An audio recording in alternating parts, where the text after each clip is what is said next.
In a forgotten corner of an ancient land, a samurai sits. Not in battle, not in glory, but in silence. For decades he waits, for a letter that may never come. No swords clash, no messages arrive. Yet every creak, crow, and candle tells a tale. This is not a story of action. This is a story of stillness, of waiting, of a man whose patience outlived time itself. And if you think nothing happens, you might be right. But perhaps in that nothing, everything waits to be heard. Long ago, on the edge of a mist-wrapped hill in the province of Kai, there lived a samurai whose armor had long been stored, whose sword had not seen light in many seasons, and whose days passed not in battles or duties, but in the soft patience of waiting. His name, once spoken with urgency and honor, had drifted from memory like smoke from a cold hearth. Now it belonged only to him, and perhaps to the wind. His house was made of wood older than the road leading to it. The shoji doors were more paper than frame, more memory than structure. They bowed gently in the middle, like the old samurai himself, who had grown slightly curved not from injury, but from years of sitting upright, unmoving and very still. Every morning, he rose with the sun not because the sun demanded it, but because it was polite to do so. His robe was folded with respect for its creases. His sandals, which no longer left the house, rested by the door not because he used them, but because tradition preferred them visible. The samurai did not wander, nor read, nor chant. He waited. It had begun 17 years earlier. A promise had been made. Not a dramatic one, not one tied to vengeance or love, but one wrapped in the humble language of duty. A traveling retainer, a man whose name the samurai no longer fully recalled, had once said, "I shall send word when it is time." That was all. And so the samurai waited. His house, though quiet, was not silent. Bamboo rustled outside, and sometimes it creaked. The wood expanded with the seasons and whispered beneath his feet when he rose to adjust the fire. Birds passed by but did not linger. Once, a cricket nested behind the rice paper wall for 7 days and then was gone. But it was not silence that filled his time. It was stillness. One morning, before the sun had fully risen, when the sky was not blue but the pale breath before blue, the samurai heard a sound that did not belong. It was a knock, not a loud knock, not a demanding knock, a soft, uncertain knock, like the polite tap of a messenger who had walked too far and now regretted disturbing the morning. He did not rise quickly. That was not his way. The samurai shifted the cloth of his robe, letting it fall over his knees in a way that felt proper. He placed one hand on the floor, slowly, and rose with the kind of care reserved for those who rise without knowing whether they will return to sitting again. He stepped once, twice, then 3 times toward the front of the house. His footfalls made no noise on the wooden floor, not because he intended stealth, but because repetition had softened every inch of wood under his care. The door was closed as it always was. The knock had not come again. He waited beside the door, not to open it, not yet. A samurai did not answer every sound. He listened. The bamboo swayed more loudly now. Wind filtered between the slats of the garden gate. It breathed across the path, lifting a thin layer of dust in tiny curls. It rattled the frame just enough to tease the structure but not test it. A loose branch tapped the roof, then paused, then tapped again, but that sound came from above, not from the door. Still the samurai stood. He placed one hand lightly on the edge of the shoji door, not to open it, but to remind himself it was there. His fingers brushed against the grain of the wood, and he found a small ridge where it had splintered slightly during a winter long past. The texture reminded him that time had passed, though he could not say how much. He did not call out. There was no need. A true letter would find its way to him. A true messenger would knock again. But there was no second knock. There was only wind, and bamboo, and the slow arrival of morning. The samurai waited beside the door for several more minutes, not with expectation, but with the calm of ritual. Eventually, when the sky had lightened by a shade or two, he slid the door open half the width of his shoulders. Outside, the garden was unchanged. The stepping stones that led to the path were damp with dew. The small pine tree on the right had lost a single needle, which had drifted to the ground and curled on the moss. A bird, perched far away, tilted its head, saw the samurai and turned away. And the wind, gentle but persistent, brushed the bamboo against the side of the house. Knock, pause, knock. He understood now. Had not been a visitor, not a letter, only wind and a moment of imagination. He closed the door slowly and returned to his mat. Before sitting, he adjusted the kettle over the coal pot. It was still warm from the early morning embers. The water inside did not boil. It never boiled. It reached a state of readiness and then hovered there like so many things in his life. He poured himself a cup, not full, not empty, just enough to hold without spilling. He sipped once. The tea was the same as yesterday. Not too bitter, not too fragrant. It existed, and that was enough. He looked at the small shelf by the window. On it sat a single writing brush, unused, resting on a ceramic tray. He had once thought to write letters himself, perhaps to the traveler, perhaps to others. But a letter required intention, and he had not yet been given one, so the brush remained untouched. The room around him changed subtly with the hour. Shadows moved. Light crept across the tatami in thin ribbons, paused, and then moved on again. A spider spun a line from one beam to another, not hurriedly, not lazily, just in the way spiders do. The samurai watched it. He thought about how a letter might arrive, perhaps folded, perhaps sealed, perhaps with a mark in red wax, or perhaps not at all. He placed his cup back on the tray. It made the slightest sound, like a sigh. That afternoon nothing happened. He sat. He waited. A fly entered and exited through a tear in the rice paper that he had not noticed before. It did not bother him. Flies came and went. Seasons came and went. Time did not come and go. It only lingered. Toward evening, he considered the knock again. It sounded like a knock, not like wind, not like creaking.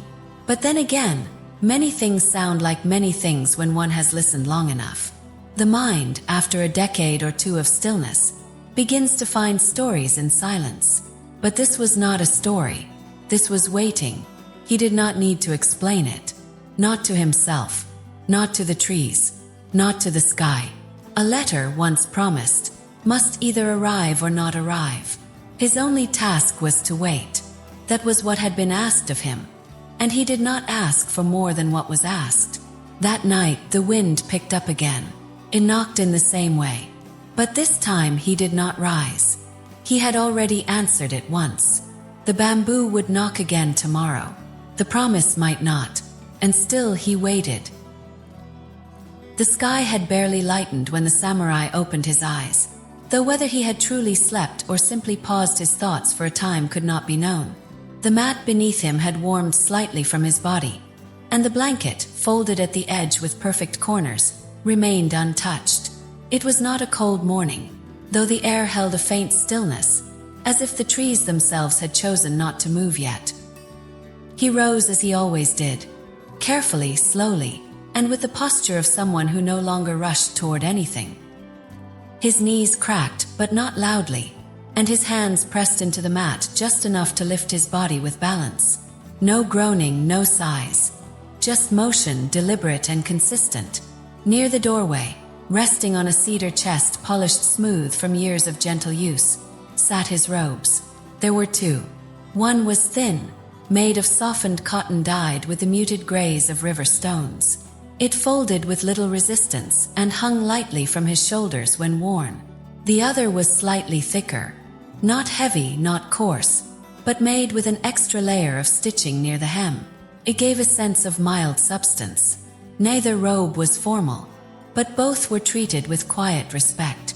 He did not immediately choose. His hands hovered above the two garments, palms steady, eyes blinking just once. The sunlight had not reached the corner of the room where the robes lay, but he could see them clearly enough. Light was not needed for decision, only time. The thicker robe had been gifted to him many winters ago by a merchant who had passed through the village. The man had spoken little but had admired the garden. When the samurai had poured tea, the merchant had commented on the stillness of the wind. That was all.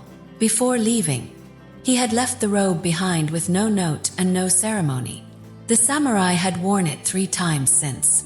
Once during a storm, once on a morning when the fog had remained until midday, and once when a bird had died near the gate, and he had buried it beneath a smooth rock with no name. The thinner robe had no such memory attached. It had simply always been there. He reached slowly for the thicker one. He unfolded it without rustling. The cloth moved like aged paper, soft but confident. He held it in front of him for a moment, letting it hang from both hands as he considered its weight. Then, as though reminding the room of a familiar ritual, he slipped his arms into the sleeves one at a time, tugging the fabric so it rested across his shoulders evenly. The collar, slightly creased from long storage, adjusted on its own after a few breaths. He tightened the sash at his waist with 3 gentle pulls. The knot he tied was neither tight nor loose, but precise. Once dressed, he did not move toward the garden or the door. He turned instead toward the center of the room, where his mat waited, undisturbed. He sat back down, reversing the same motions he had used to rise. The mat welcomed his return, just as it always did. The robe settled around his knees, folding neatly without instruction. A breeze passed through the house. It entered from the small opening near the west wall and drifted diagonally through the air, brushing across his sleeve and carrying with it the faint scent of pine. Not strong, not new, just faint, like the lingering memory of something once carved. The samurai looked toward the door. It was closed. The lock was not engaged because it rarely was. No one visited, but it remained closed more out of order than caution. The knocking from the day before had left no trace. The bamboo still swayed outside, but today it did so gently, without insistence. He listened for a moment. No knocks, just wind, the sort that neither promised nor explained. He looked down at the robe. It was, indeed, slightly warmer than the thinner one. The inside lining, though made from the same material, held heat just a fraction longer. He adjusted the collar not to fix it, but to feel it. The cloth responded, folding in around his neck with practiced familiarity. Tea kettles sat nearby. It had not yet been heated. He considered preparing tea, but the thought did not progress into action. There would be time for that. Perhaps after the sun had fully broken past the mountain edge. For now, the robe was enough. Time passed, though nothing in the room acknowledged it. Shadows shifted incrementally across the wall. The spider that had begun its web the day before added 2 more strands. The floorboards cooled slightly where the breeze touched them, and the samurai sat. He looked once at the space beside the door where a letter might be slipped, should one ever arrive. The space remained empty, had always been empty, but today he looked just a moment longer. Not with hope. Hope had long been filed away beside memory, but with habit. His hands rested gently on his knees. The sleeves of the robe fell over his wrists, hiding his fingers from view. They remained still, not clenched, not fidgeting, simply placed. His breathing was soft, the kind of breathing that does not begin or end, but cycles through the body like wind through reeds, without destination, without purpose, but present. There had been a time when the samurai considered doing other things, small things, carving wood, rearranging stones, writing thoughts on parchment with the brush that now sat unused. But each time he had come close to action, he had remembered the promise. I shall send word when it is time. And so, each potential motion was replaced by waiting, not out of laziness, not out of sadness, but out of obedience to a moment that had not yet come. Outside, a bird landed on the porch railing. Its feathers were brown, mottled with the color of river clay. It pecked once at the wooden beam, found nothing of interest, and flew away. The samurai did not react. Birds came and went. Inside, the robe continued to do what it was meant to do. warm him, surround him, hold him in place. He did not think about the man who had given him the robe. He did not ask why the merchant had been passing through, or why he had admired the garden, or why he had left the robe behind. These were not questions worth asking. The robe was here. The man was gone. The mail had not come. Eventually, the sun reached a point where its light touched the samurai's left shoulder. The fabric, which had appeared dark in shadow, now took on a softness, a muted glow that suggested the robe had once been blue, or green, or gray with a hint of age. It was difficult to tell. He did not shift to move out of the light. He let it warm the cloth. Somewhere far off a bell rang. Not a temple bell. A smaller one, perhaps from the village. He did not count the rings. They were not meant for him. The tea kettle, still untouched, caught the light on its lid. A single glint, then nothing. He thought once more about warming the water. Not for thirst, not even for taste. Just for the comfort of holding the cup in his hands. But his hands remained on his knees, and the robe continued to do its part. As the morning became afternoon, the breeze returned.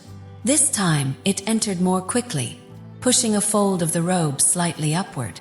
The fabric lifted, hovered, then fell back into place. The samurai exhaled, not loudly, not with meaning, just as part of sitting. He glanced at the brush by the window. The inkstone next to it had dried. It would need water to be usable again. But there were no words to write, and so the brush remained dry. The parchment remained blank. When the light began to fade, he knew that the robe had served its purpose. It had carried him through the day with quiet dignity. It had offered warmth, it had embraced stillness, and it had reminded him, without speaking, that he was still in waiting. He stood again slowly. The same motions in reverse. The same posture, the same breath. He walked to the chest and folded the robe once more. He did not return it to its original shape immediately. He held it in his hands for a while. Then, with deliberate care, he placed it beside the thinner one. Tomorrow he would decide again. The day began as all days did, with a quiet stretch of pale light unfurling across the floor, touching the wooden slats like an old friend returning after a brief absence. The sun had not rushed its way up the sky. It climbed carefully, measured, just as it always had, just as it always would. The samurai had been awake long before the first glow reached the eastern wall. His eyes had opened with no sharpness, no surprise, no tension. He had not been dreaming. Or if he had, the dream had been plain. Something involving a rice bowl and a forgotten lid, or a name he once knew but no longer needed to recall. There was no urgency in waking, no pressure to rise. He simply blinked twice, and the day had begun. The mat beneath him felt the same as it had yesterday. It held the shape of his body slightly, not in a pronounced way, but enough to remind him of his stillness. The blanket remained folded beside him, untouched once more. There had been no need for it. The night had not been cold, only quiet. He sat up slowly, not to stretch, not to reach for anything, but to observe. The same robe he had worn the day before, the thicker one, rested beside him, neatly arranged, the folds undisturbed.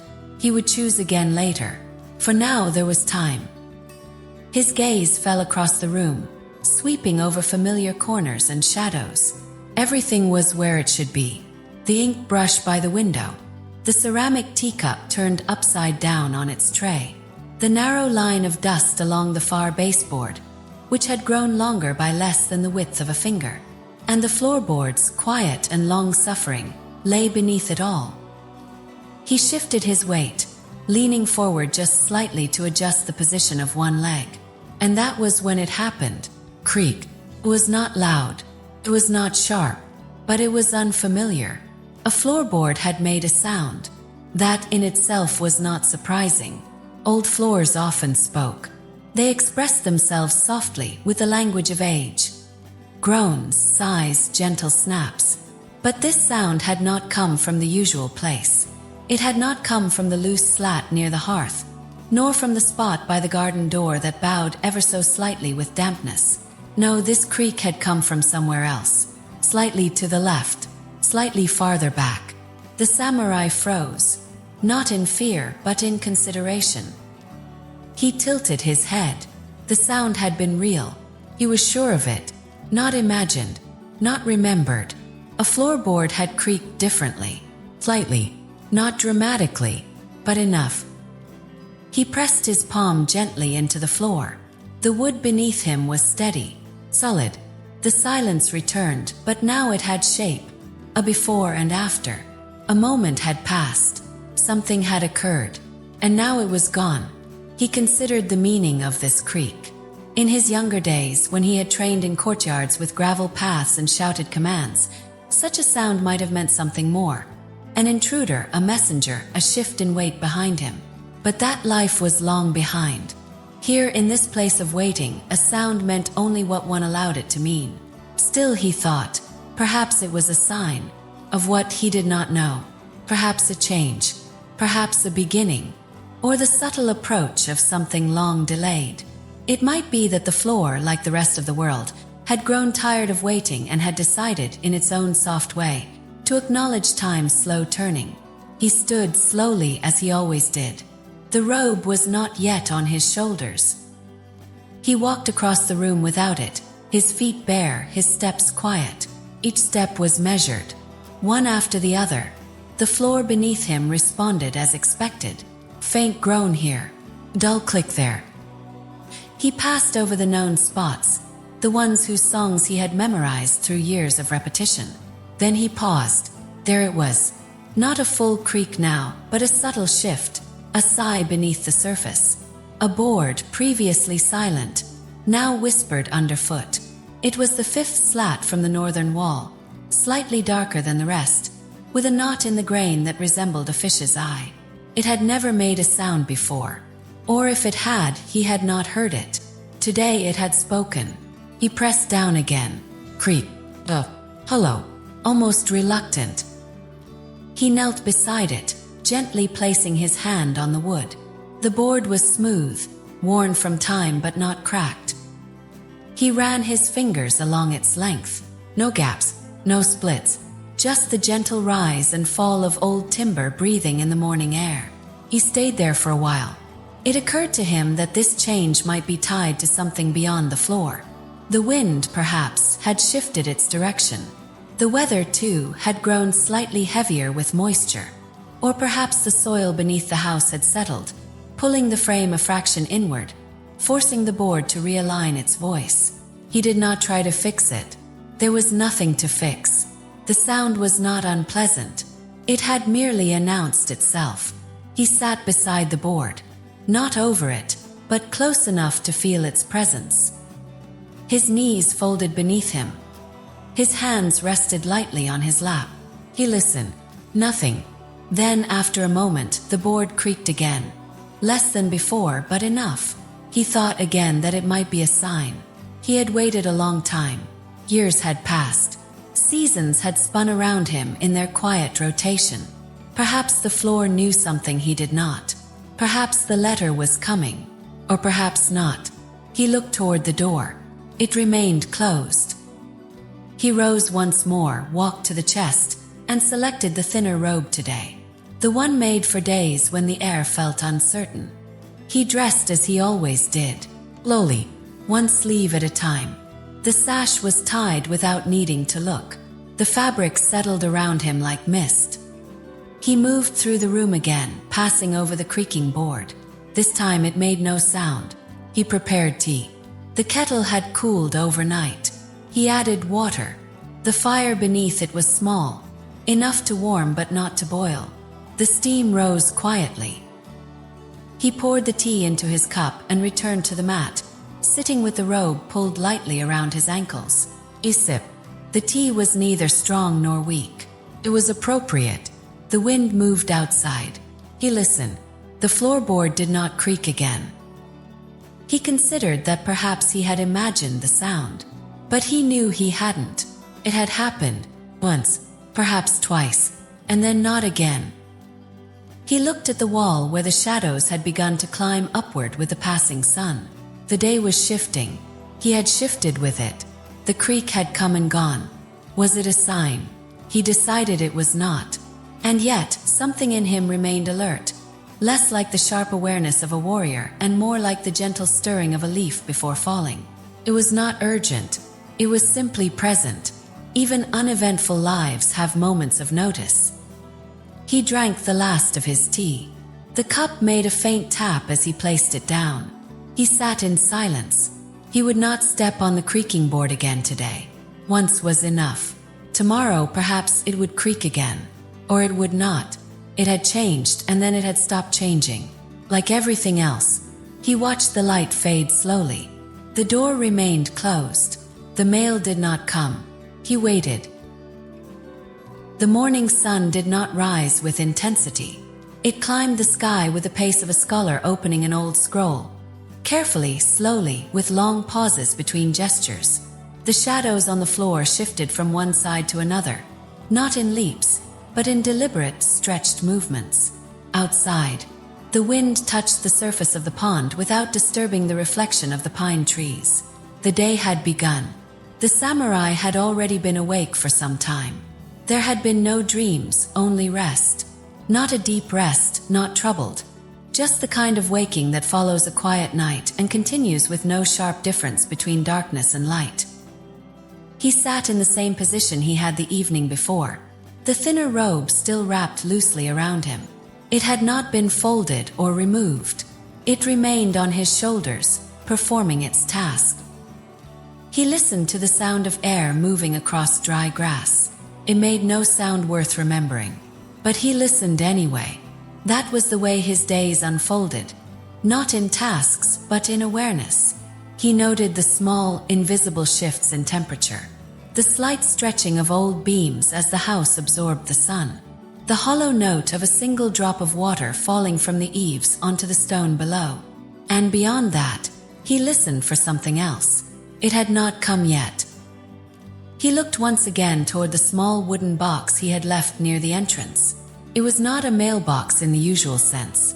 It was simply a container, a shallow tray carved decades ago from a discarded roof tile and placed beside the door in case a letter should ever arrive without a knock. It remained empty. There was no dust in it. He had cleaned it the day before with a corner of his sleeve. Still, it held nothing. He turned his gaze to the garden beyond the veranda. The stones in the walkway were still damp from the evening mist, though the mist itself had already retreated. The moss on the garden wall had grown slightly, stretching higher up the stone than he remembered. Or perhaps he had simply forgotten how far it had reached.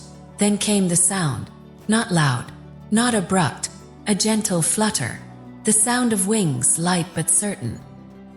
He looked upward, not in alarm, but in curiosity. A crow had landed on the wooden beam that extended from the edge of the roof, an old support beam that served no current purpose but had been left untrimmed as a matter of form. The crow perched without urgency, as if it had been there before. Its claws wrapped around the weathered wood. It adjusted once, moving its body an inch to the right, then stilled. The samurai stared at it. He did not speak. He did not reach for a stone to throw. He did not gesture in greeting or dismay.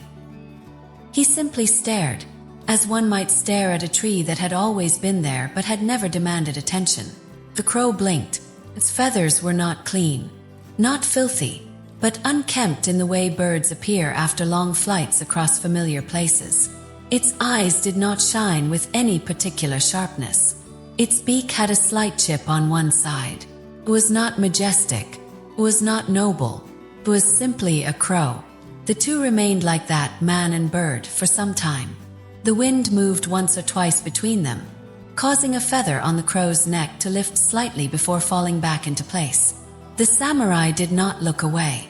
The crow did not look impressed. It tilted its head, but not with interest.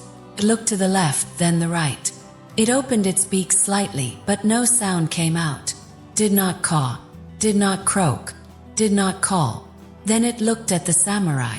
The samurai kept his gaze steady. The crow blinked again. It did not react to him, did not fly away, did not shift closer. It merely remained. And then, after a moment that could not be measured by any accurate device, it flapped its wings twice, not with power, not with haste, and lifted itself from the beam. Its wings carried it upward, not in a straight line, but in a soft arc that curved across the garden and disappeared behind the tall tree by the wall. That was all. The samurai did not follow it with his eyes.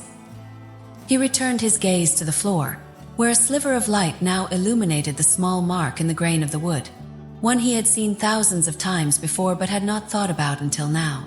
It looked vaguely like a mountain, though he had never named it. He remained seated. The crow did not return. He thought briefly of the story once told to him in his youth, of crows as messengers between realms, that they came to the living with news from the world beyond. He remembered the old woman who told it. She had been missing 2 fingers and had claimed it was the fault of an impatient fox. He had believed her then. He no longer did. Still, the image of a crow as a bearer of something lingered for a while, like a scent that remains after the fire has gone out. He looked to the small box by the door again. It was still empty. He thought of the crow's face. It had looked not at him, but past him, as if searching for something else. The bird had not found it here. The tea kettle had cooled again. He rose gently without leaning on his hands. His legs responded with ease, though the left knee reminded him of a fall that had happened many years ago in a courtyard whose name he no longer remembered. He walked across the room and placed 2 small logs into the fire pan. They settled with a quiet thud. He placed the kettle on top. The metal touched the heat without protest. He sat again. Outside, the wind moved the trees. He closed his eyes for a moment. The crow did not return. The tea did not boil quickly. He thought once more of the letter, where it might be now, if it had ever been written, if it had ever even been imagined, if someone somewhere had meant to send it but had not. He opened his eyes. The clouds above the garden had shifted slightly. One now looked like the shape of a pond, or perhaps a plate, or simply a cloud. Did not matter. The fire snapped once. A tiny ember popped upward, then fell back into the ash. He turned his head slightly toward the beam. The crow was gone. Only the scratch marks from its claws remained, 3 faint lines against the aged wood. Not new, not permanent, but there. He would not clean them. He rose once more, checked the tea, poured himself a cup. The robe, now warmed by his own body, felt slightly heavier than before. He returned to the mat and sat. The tea was neither too strong nor too weak. The crow had come. The crow had left. The day continued. The mail did not arrive. He waited. The morning began with silence, but not the silence of still air or forgotten rooms. It was the silence of clouds that had gathered during the night, thick, patient, and full of intention. Though the world below remained dry at first, the light that crept into the house had already shifted. There was no sharpness to it, no golden thread. Only the dim gray of a sky that had decided to lower itself gently over the land. The samurai stirred just as the first drop of rain touched the roof. He did not move quickly, nor did he rise. He had heard the sound of the drop, one alone like a polite introduction.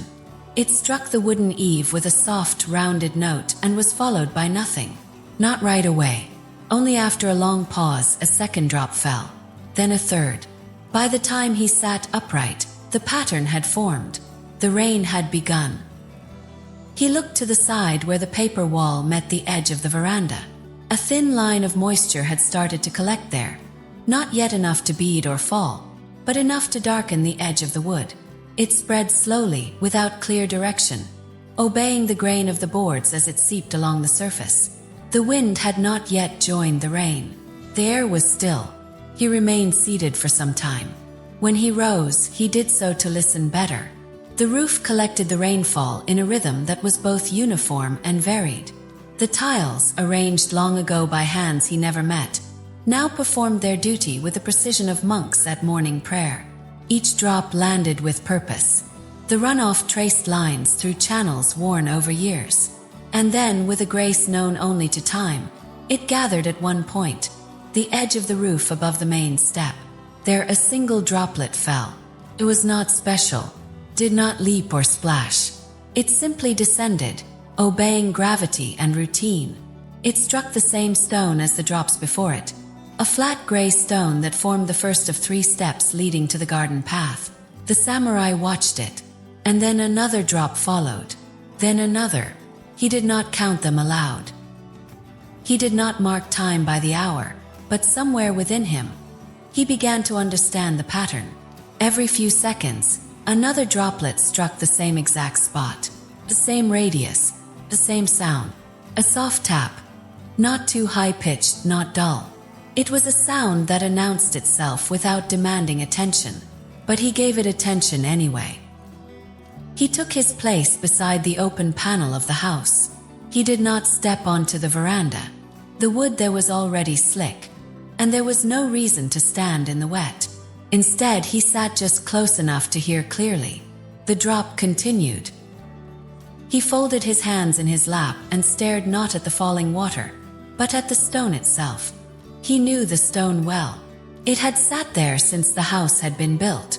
Its surface was nearly smooth from age, though it held a shallow groove in the middle, perhaps where feet had once pressed, or where tools had been rested during construction. He had never asked its origin. Now that groove caught the rain. The samurai breathed slowly. The air carried the scent of water touching dust, and would absorbing moisture after long stillness. Not the smell of mud or earth, but of transitions too slight to name. The dripping did not change. Continued. One drop, then another. He wondered briefly how long it would continue to fall on that same place. Whether the stone would notice, whether a hollow would form, or whether it had already formed and was now only deepening. The rest of the garden remained quiet. The rain had not yet reached the fullness of its descent. It was in its early stages, thoughtful, calm, and unhurried. Only that one drip, that one spot, continued its steady work. 37 minutes passed. The samurai did not shift. He thought of the mail again. Whether rain affected its arrival. Whether the person who once promised to send a letter would avoid sending it on a day such as this. Or whether they had forgotten entirely. He looked at the step. It was wet. The stone had darkened all around the impact point now. The droplet continued to fall into the same spot, but the water had begun to spread beyond it, creating a shallow ring of saturation. The pattern on the stone reminded him of an ink mark left too long on parchment, a soft bloom of darkness with no hard edges. He adjusted the fold of his robe. The wind had begun to stir, not strongly, just enough to sway the nearby tree. A single leaf detached and floated downward, its fall uneven and delayed. It landed near the base of the step, untouched by the drip. It remained there, unmoved. The samurai listened again. The drip had shifted slightly. Now it struck not the center of the groove but the edge. The sound changed, a softer touch, less precise. He noticed the change immediately, though it might not have been heard by anyone else.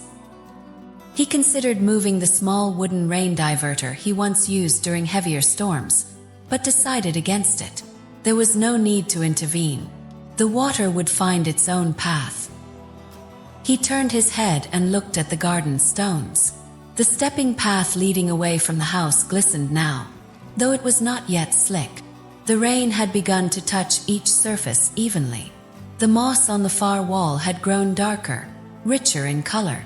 The earth had begun to absorb the weight of the sky. He thought of the drip again. No longer struck the same exact spot. The change had arrived so gradually that it was hard to say when it began. But now the droplet slid along the edge of the roof beam before falling at a different angle. It landed beside the original mark. Not far, perhaps less than the width of 2 fingers, but far enough that the sound was new. The consistency had broken. He did not mind. He had listened for 37 minutes. The pattern had served its time. He stood and walked to the edge of the veranda, this time stepping lightly onto the wet wood. His feet made no noise. The rain did not touch him directly. He stood beneath the eaves. He looked down at the step. There was no letter there. There never was. But he looked anyway. The stone reflected his shape slightly. Not fully, not clearly. Just a dull shimmer of cloth and form. The water pooled at its center. The drip now created overlapping circles that disturbed the reflection. Each ring spread until it met the next, then vanished. He watched a while longer. The rain grew steady. He stepped back inside. The fire had gone out. He did not relight it. The kettle remained cold. He sat on the mat again. The dripping outside was no longer singular. It had joined a larger rhythm. The sound of rain falling from many points, striking roof, beam, earth, and stone. The house filled with sound, but none of it loud. None of it sharp. Just the repetition of water meeting surface. He closed his eyes and listened. The stone outside would remain wet for some time. The rain showed no sign of stopping. But the mail, if it was to come, would not arrive in this weather. Or perhaps it never would. He adjusted his robe again and waited. The rain had passed. Not suddenly, not with drama, but in the same way it had arrived, patiently, as if reluctant to leave. The sky had not cleared entirely. It remained a muted shade, pale and indecisive, casting a flat tone across the wooden house and garden, softening shadows and dulling contrast. Puddles lingered where the ground had accepted the sky's offering. The earth was darker now, but not heavy. The samurai stepped outside. His sandals, placed carefully by the door the night before, had retained a trace of warmth from their place against the inner wall. He slid them on without a sound. His robe, still the thinner one, clung to his arms in places where the morning's humidity had settled. He moved without hurry toward the gate. The path to the gate was made of flat stones, some square, some round, and some not fully one or the other. They had been laid down long ago, not by him, but by a man whose name had faded into the wood of the fence posts and the rust along the hinges. The stones had shifted slightly over the years, not in dramatic ways, but in gentle tilts that only the house and the samurai would have noticed. He walked slowly, not because the path was difficult, but because walking fast had long since lost its meaning. Each step was placed with intention, not to arrive, but to exist within the moment of placing. As he neared the gate, he stopped. There, beside the left post of the gate, was a small rock. It was not a large rock. It was not decorative. It had no carvings, no inscription, no smoothness that might invite touch. It was roughly the size of his hand, shaped more like a resting loaf of bread than anything else. Its surface was uneven, marked with a single crack on the upper right side and a darker stain on the base where moss had begun to form. The color was somewhere between brown and gray, difficult to describe and unnecessary to define. It had always been tilted, not sharply, not obviously, but just enough that, once noticed, the tilt could not be ignored. It leaned slightly forward and to the left, as if bowing in humility, or perhaps shrinking from attention. He had walked past it many times. He had acknowledged it with glances, had thought about adjusting it once or twice, but had never done so. It had remained in that posture for years. But now, as the rain-washed garden settled under a sky still unsure of its plans, the samurai paused beside the rock and bent down. He looked at it closely. The tilt remained. He crouched beside it, knees folding slowly, robes shifting just enough to make space. He did not reach for the rock immediately. He studied its position. The base was partially buried in soil, though not deeply. A few blades of grass had curled around the bottom edge. The ground around it had softened from the rain, which made this the right time to act. He placed one hand on top of the rock. It was damp. Not cold, but damp in the way that natural things are after absorbing rain. His fingers explored its surface, noting the crack again, the small bump near the center, and the slight give beneath it as he pressed down. He did not lift it. Instead, he nudged it. Small motion. To the right, then back again. The rock shifted reluctantly. A fragment of soil detached and fell into the grass. The base of the rock resisted at first.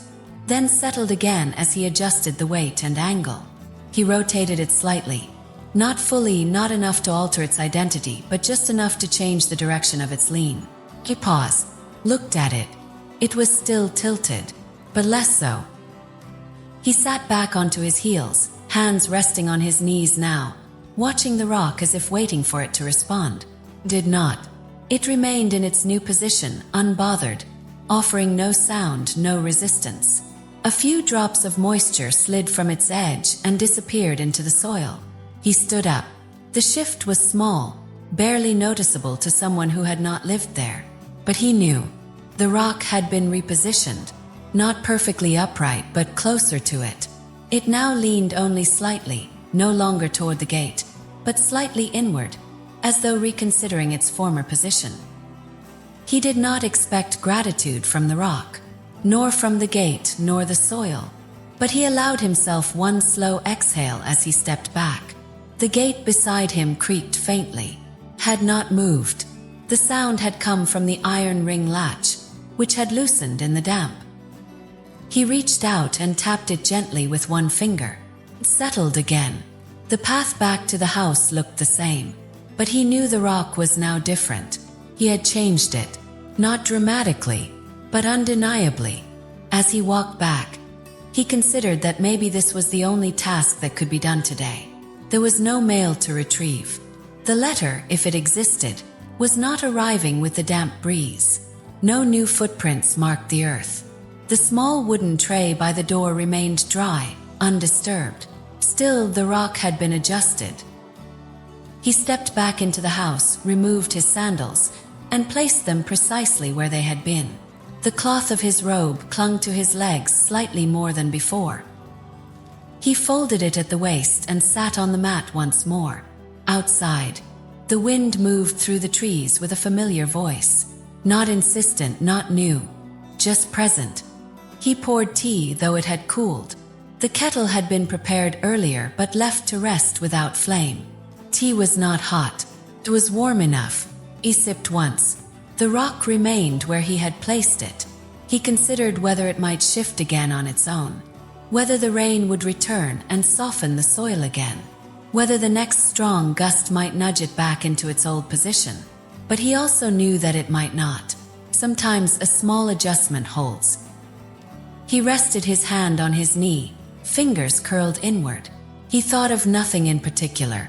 The letter still had not come, but the rock for now leaned a little less, and that on this day was enough. He waited. The morning arrived without ceremony. The shadows on the walls shifted only slightly, and the air inside the house felt the same as it had the day before. There was no sudden change, no strange light, no new sound. The day simply resumed. The samurai sat where he always sat. The mat had been rotated a half-hand's width during the previous evening to align with the western beam. A small correction for a misalignment he had imagined, or perhaps noticed. He wasn't certain which it had been. Now it was straight again, or at least straighter. The robe he wore was the thicker one today. The air held a coolness that wasn't quite cold, but was enough to merit additional weight. The fabric, familiar and aged, rested across his shoulders like a long memory. The sash at his waist held steady without needing adjustment. Nothing about his position suggested movement, but he remained aware of everything. The wood beneath him, the shifting warmth of the sun, the patterns on the rice paper wall. He heard the horse long before it came into view. It began as a low, uneven thud in the distance. Not sharp, not fast, but present. The sound traveled across the valley in slow repetition. Hoof meeting soil, hoof meeting stone. Then silence. Then another hoof. Then more silence. The pattern repeated, irregular but rhythmic. The samurai did not rise. First, he tilted his head slightly, allowing his ear to follow the sound as it unfolded. The direction was clear. East to west, along the upper road that passed near the cypress grove. A well-used path, though not a busy one. Those who took it often passed without notice, but this time he noticed. He leaned back, placed his hand gently on the edge of the mat, and listened more closely. The sound was not hurried. It was not the gallop of a message delivered in haste, nor the stomping clatter of a merchant's caravan. It was slow, steady, one rider, one animal, no wheels, no accompaniment. Still he rose. The act of standing took several breaths, one knee then the other, a pause to allow the robe to settle, another moment to fix the angle of the sash. He moved to the veranda, stopping just at the edge where the wood met the light. The horse came into view between two thin trees. It was brown, not dark brown, not chestnut, not golden, just brown. Its mane was not tied, and it swayed with the motion of its head. The rider sat loosely, reins held with one hand, the other resting on his thigh. He wore no armor. His clothing was ordinary, suited for travel but not for message-bearing. The horse plodded along the road without deviation. The samurai watched. His eyes followed the figure as it approached the point in the path that came closest to the house, not right beside it, but near enough that a voice could be heard if raised. The rider did not raise his voice. He looked straight ahead. He did not look toward the house. The samurai remained standing, posture still, not leaning, not tense. For a brief moment, the sound of hooves aligned with his heartbeat. Then it passed. The rider moved beyond the trees, beyond the bend in the path, and the sound of the hooves became less distinct. The samurai waited until the final clop was lost to distance. He turned and sat again. The mat felt the same beneath him. The shadows on the wall had shifted slightly more now. A thread of sunlight touched the corner of the kettle, which sat unused on the tray. He poured no tea. He drank no water. He thought about the horse. It had not carried a message, but it could have. It was the sort of horse that could carry a letter without complaint. The kind of horse that might, on a different day, under different instruction, deliver something folded, something sealed, something awaited. But it had not. It had only carried a man who had not looked to the left or right. The samurai looked at the gate. From where he sat, he could see the top of the stone he had adjusted the day before. It was still in place, still holding its new position. The tilt remained lessened. It had not returned to its old lean. The wind stirred the trees outside. A single dry leaf detached from a branch and spun in the air. It did not fall quickly. It circled once, twice, and then rested near the base of the garden lantern. The lantern, unlit for decades, had moss growing inside its bowl. The samurai did not look at the sky. He knew the sky remained unchanged. Instead, he considered what it meant that the horse had passed. What had it brought with it, if not a letter? What had it taken away, if anything? He concluded that it had brought nothing and taken nothing, that it had simply passed by. Still, the moment had arrived and now had gone. He adjusted the robe at his collar, smoothing a fold that had begun to bunch near the neckline. The cloth obeyed. He placed both hands on his knees and returned his gaze to the wall ahead. Somewhere in the distance, the faint bark of a dog echoed. It was not near. It did not repeat. Just one sound, then nothing. He breathed. The letter had not come. But for a moment he had thought perhaps it might. He had listened to the hooves. He had watched the horse. He had recognized the rider. Not by name, not by face, but by purpose, or rather the absence of it. There had been no urgency in the rider's posture. No pouch hung at his side. No folded paper peeked from his sleeves. His eyes had not searched the roadside for markers. His hand had not reached for a scroll. Still the samurai had waited. He had watched, and then he had sat. The day unfolded without further sound. The light moved slowly. The wind calmed. The trees stood. The letter did not come. But the horse had passed, and he waited. The day had folded itself into evening without resistance.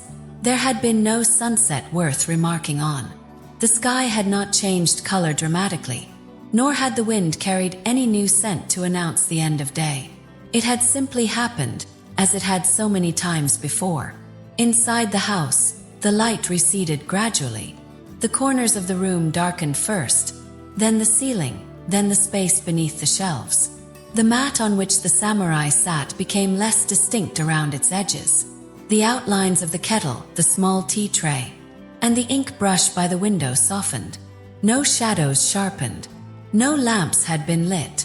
The samurai did not stand immediately. He had been sitting for a long while, though he had not noticed how long. There was no bell to mark the hour, no ritual to demand action, only a subtle recognition that the room was no longer lit. Eventually he stood. The robe he wore, the thicker one, brushed gently against his legs. The air had cooled since morning. It was not cold, but the kind of cool that reminded the skin of seasons changing slowly in the distance. He walked across the room in steady steps. His footfalls made no sound. The floor beneath him accepted each movement without protest. Near the wooden pillar that separated the central room from the sleeping area stood a low shelf. On it, resting between a folded cloth and a small wooden box, sat a single candle. It was unused. Its wick was unburnt, white and tightly curled, resting against the pale wax like a curled strand of rice root. The candle stood in a ceramic base shaped like a shallow bowl, uneven around the rim, slightly chipped on one side.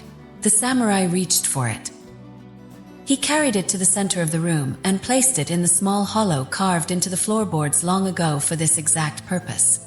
The hollow was not deep, not wide, just enough to cradle the base so that the candle stood without leaning. He retrieved a thin strip of paper from the firebox. It had been prepared the previous week. Dried mulberry fiber, rolled and cut, intended for flame. He lit it using the ember left from the afternoon fire. It caught with a whisper and flared softly. He guided the flame toward the candle. The wick accepted it. A moment passed. The flame took shape, did not stand straight. It leaned just slightly toward the left. The samurai sat. He watched. The flame was not wild. It did not flicker rapidly or dance in unpredictable patterns. It simply leaned sideways, as though responding to something unseen. The light it cast on the walls was uneven. One side of the room remained more dimly lit than the other. The floor in front of him glowed faintly, while the space beside the tea tray was left in shadow. He tilted his head, not much, just enough to consider the angle of the flame. Perhaps the wick was bent, or perhaps the wax was not level, or perhaps, and this seemed likely, there was a breeze. There was no open window, no door ajar, no draft that made itself known in more obvious ways. But even the most sealed house allows movement. The wind finds paths where none are intended, between the slats, through the corners, beneath the roof tiles. He listened. There was no sound of wind, no shifting of the paper walls, no stirring of the hanging reed chime in the entryway. Still, the candle flickered sideways. He continued watching. The flame held steady in its lean. Not once did it return to the center. It burned cleanly with no smoke. The wax at the base had begun to melt, pooling around the wick in a quiet swirl. The scent was faint, just a trace of beeswax softened by age. He reached to adjust the candle's base. He turned it slightly in the hollow, no more than a quarter of a rotation. Then he withdrew his hand. The flame leaned again in the same direction. He looked to the ceiling. It offered no answer. He looked to the floor. The wood was warm beneath him. The shadows remained uneven. He exhaled once, not with frustration, not with curiosity, just with acknowledgement. The flame would lean tonight. Perhaps tomorrow it would not. The samurai folded his hands in his lap. The candle continued burning. The light touched the sleeve of his robe and colored it amber, a soft hue no brighter than a memory. He thought of the letter again. If it had arrived, would he have read it by this candlelight? Would the flickering have distorted the words? Would the light have made the seal glisten? Would the handwriting have appeared uneven under this tilted glow? But the letter had not arrived, and the candle had leaned. He thought briefly of other candles, ones he had used in years past. Some had burned tall and straight, others had sputtered. Once, a candle had gone out with no cause. It had been relit and then burned cleanly. Each flame behaved differently. This one simply leaned. He did not rise to block the wind.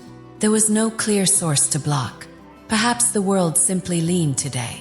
Outside, the crickets had begun to stir. Not loudly, just enough to be noticed between silences. Their sound did not reach the candle. The flame remained unaware. He poured a small amount of tea, now cold. He did not heed it. He sipped once. It tasted like it always did when cold. Flat, but not unpleasant. He returned his gaze to the candle. The flame had changed its shape. Not its direction, but its form. It now resembled a small hook, curled slightly at the top. The wax had deepened in color where it pooled. The rim of the candle had formed a ridge. He tilted his head once more. The flame did not care. It continued burning. Time passed, though he did not measure it. Eventually, the candle shortened. The light dimmed slightly. The samurai remained still. No letter arrived. But the candle burned, uneven and quiet. He waited. The sky had shifted again. It had not changed in color, but in tone. It looked slightly thinner today, as though the clouds had stretched themselves wide and flat, pulling at the edges of the light. No storm approached, and no warmth rose from the earth. It was just sky, neither welcoming nor cold, simply present above the old wooden house at the edge of the village. Inside, the samurai sat with his back straight and his hands resting gently on his thighs. He did not lean forward or back. He did not speak. There was no need. The room was as it always had been. The mat beneath him had the same weave. The teacup sat where it had been placed the day before. The candle, now burned down to a stub, remained in its dish, though unlit. The wax had cooled into the shape it had chosen, a slope leading into a shallow hollow, with one edge cracked from where it had hardened too quickly. The robe he wore was the thinner one today. The air inside the room held little weight. The thicker robe would have been too much. The thinner robe allowed movement, though he had no intention to move. His eyes were open. He was not looking at anything in particular, but his mind had reached backward. Not far at first, just a little. It began with the memory of a phrase. Not the whole sentence, just part of one. "I shall send word." He blinked once. The voice attached to the phrase was not fresh. It belonged to a man he had not seen in many years. The face of the man came to him slowly, not fully, but in parts. The shape of the hairline, the way the man had scratched his chin with two fingers at once, the slight curve of his right shoulder where the armor had worn unevenly from travel. They had stood near a well, or perhaps near a tree. It may have been late afternoon. The light had been soft. The leaves overhead had rustled once, and the man had paused in speaking, looking upward briefly before finishing his sentence. "I shall send word," he had said. Not loudly, not as a vow, more as something polite, something assumed, like the ending of a conversation where one person must leave and the other must stay. The samurai had nodded at the time. That much he remembered clearly. He had not asked when the word would come, nor how, nor what would be written in it. It had not seemed necessary then. The man had continued down the road. The path had been dry. His footsteps had faded into the sound of the birds and the breeze.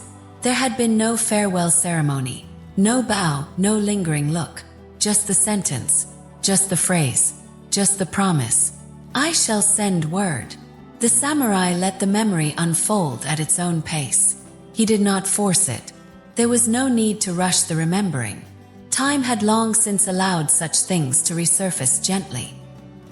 He recalled that the man had carried a satchel, brown leather, wide at the base, tied with a cord made of braided hemp. He had never seen what was inside the satchel, but he had assumed it carried maps, or scrolls, or letters for others. Letters that had reached their destinations. Letters that had not been meant for him. Only this one had been promised. The samurai breathed in through his nose and let the air settle. He was not sad. He was not disappointed. He was simply remembering. Outside, the trees were still. A bird called out once, without rhythm or repetition. The wind did not answer it. He shifted slightly, just enough to relieve the pressure on his left knee. The sound of his robe adjusting was softer than the breath he released after it. He returned to stillness. The phrase circled in his mind again. I shall send word. It had not been a request. It had not been a plea. It had been said as one might say, I will return, without knowing if returning would ever be needed. The samurai tried to remember the man's name, but it would not come. He knew it once. Of that he was sure. The name had been spoken aloud, had been written on papers, perhaps even engraved on a wooden tag. But names were not always meant to remain. Sometimes a memory kept only what was useful. And in this case, it had chosen the phrase, I shall send word. He thought about where the man might be now. Perhaps he had moved on to another province. Perhaps he had never meant to write. Or perhaps he had written, and the letter had been lost. Perhaps it had rained too hard and the courier had slipped. Perhaps the ink had faded on the way. Or perhaps the letter had arrived, and the samurai had simply missed it. He looked toward the box by the door. It was empty. The small dusting cloth beside it remained folded. He had checked the box this morning and the morning before. There was no letter. He did not rise to check again. He trusted his memory. The letter had not come, but the promise had. And promises, unlike letters, do not fade from memory in the same way. They stretch, they anchor, they endure, even when they are light, even when they are spoken casually, almost without thinking. I shall send word. He leaned slightly to his right and poured tea. The water had cooled to room temperature. The cup filled quietly. He took one sip and placed the cup back down. The taste was ordinary. The tea had no bitterness today, no sharpness. It settled on his tongue like a small cloud. He thought of the phrase once more. He thought about how many days had passed since it had been spoken. The exact number was beyond him now, but that did not matter. He remembered the way the man's sandals had left prints in the dirt. The shape of those prints had been narrow at the heel. He remembered how they faded within minutes as the wind covered them with dust. He remembered not brushing them away. He had simply stood there, watching them vanish. The promise had remained. The footprints had not. The samurai looked out the window. The sky was still pale, the color of washed linen, the kind of sky that offered no answers, the kind that matched the silence of a promise once spoken and never fulfilled.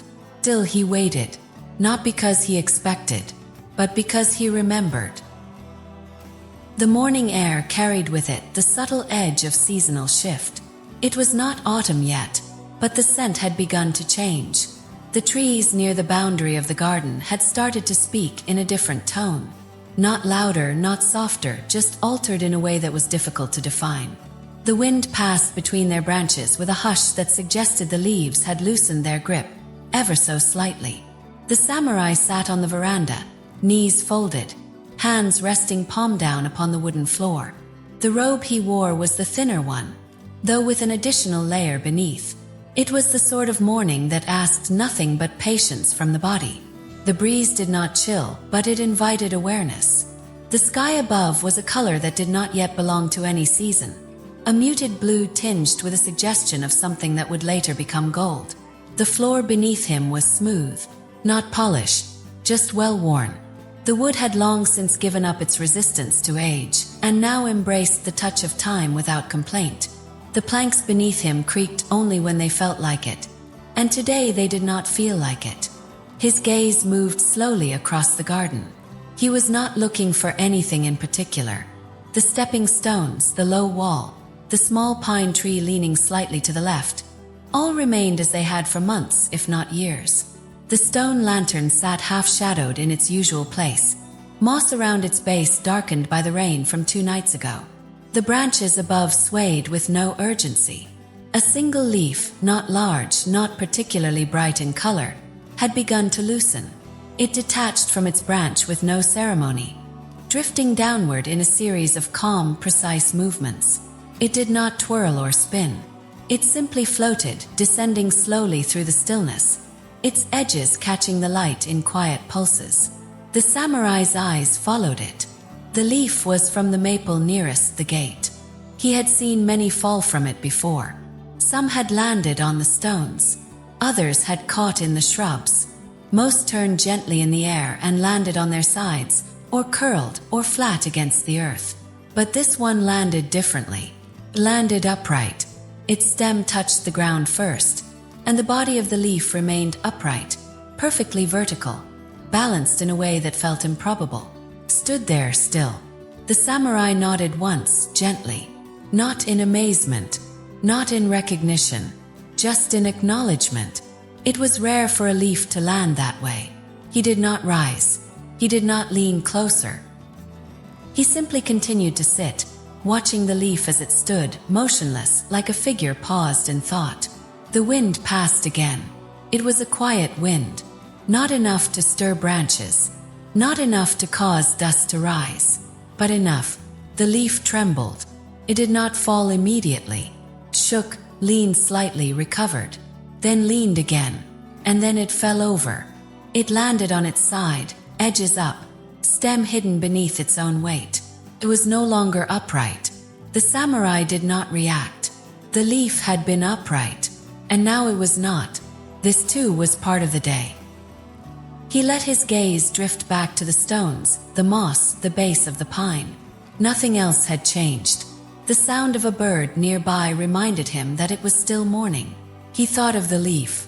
He wondered how often it happened. Once a season, twice in a decade. It had happened now. That was enough. He shifted slightly, not to change position, but to relieve the subtle tension in his left ankle.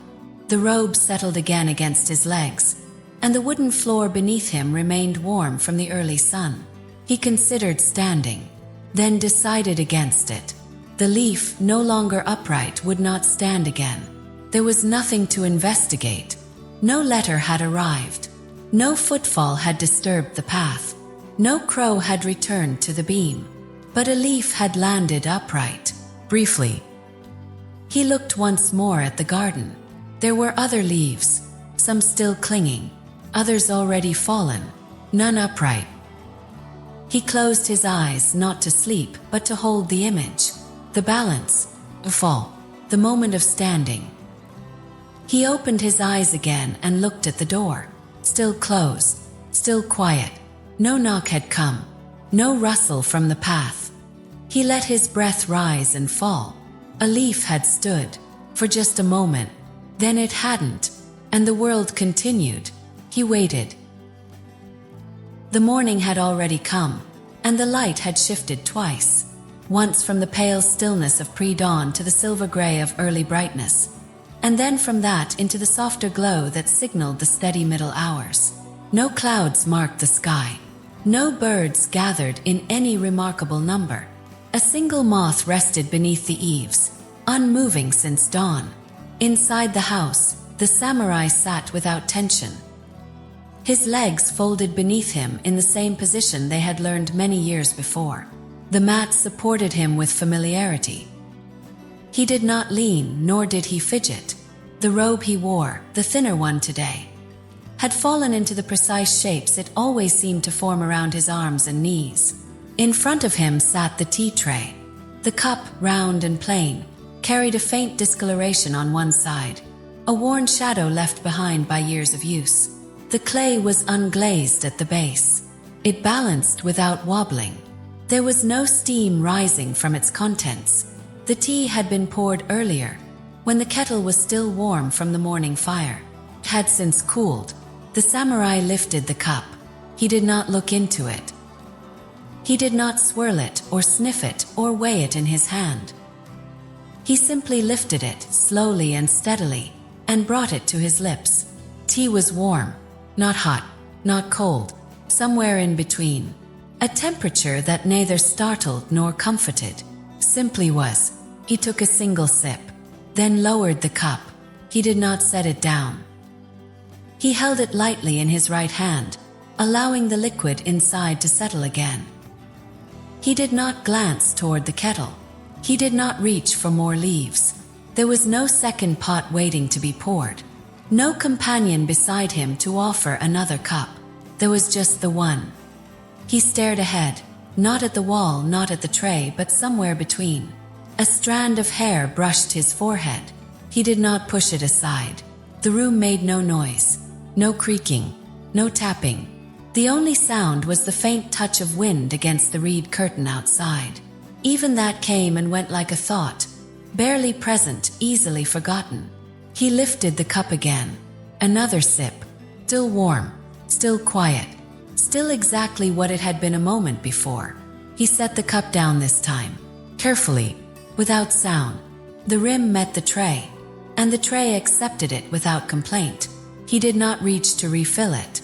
The kettle remained where it had been since morning, its handle tilted slightly to the left, resting on the smooth groove in the wooden rest. The flame beneath it had long gone out. The water inside had cooled entirely. Still he did not move. He looked once at the surface of the tea. Did not ripple. There was no dust, no leaves floating, no ring of residue at the edge. Just a still pool of amber, reflecting a faint shadow of the window frame. He thought of the time not as a number but as a rhythm. The tea would remain warm for a little longer. Not long, but long enough. He did not intend to finish it quickly. He took another sip. Each swallow marked a quiet beat in the room's silence. He adjusted his posture slightly. His left hand rested flat on the mat. The fingers relaxed, the back straight. He looked outside, past the edge of the veranda, where the garden waited with its familiar arrangement. Stones, moss, low shrubs, one pine, one lantern, the same leaf that had fallen sideways yesterday now half buried in dust. The path remained empty. He looked toward the gate. No figure stood beyond it. No letter waited in the tray. No wind brought whispers from distant roads. He turned his gaze back to the tea. He lifted it again. Another sip. The warmth now was thinner, fading, still present, still enough. He paused for a long while before taking another sip. It did not taste different. It did not surprise him. It filled his mouth and disappeared quietly. When he placed the cup back down, it made the faintest tap. He didn't correct it. It remained upright, unspilled, unrefilled. He looked at it. It was not empty, but nearly. He made no move to pour more. The kettle would remain untouched. No steam, no preparation, no ceremony, just the cup and him. He closed his eyes, briefly, not to sleep, just to sit within the moment of tea that was not followed by more tea. He opened them again. The shadows had shifted, just slightly. A thin streak of sun had reached the far wall, highlighting a part of the beam that had not been bright earlier. The cup had not moved. The tea inside it remained. He lifted it again. Another sip. The cup was now mostly empty. He did not refill it. He would not. This cup was the cup. No more, no less. No repetition. He had not poured more tea. He had not wanted to.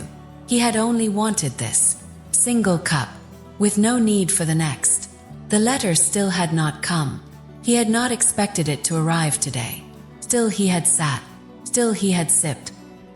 He placed the cup down once more, this time in a slightly different position on the tray. Not enough to matter, just slightly. The base of the cup left a faint, damp circle. He looked at the ring it made. It would fade soon, like the warmth of the tea, like the sound of a kettle that has stopped calling. He looked forward again. Nothing more happened.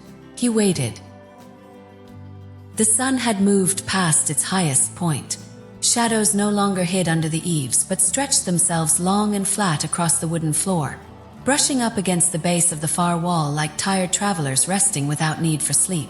The house had grown warmer in parts, cooler in others, as the wind shifted slowly between rooms, coming not as a breeze but as a presence, barely felt, yet quietly there.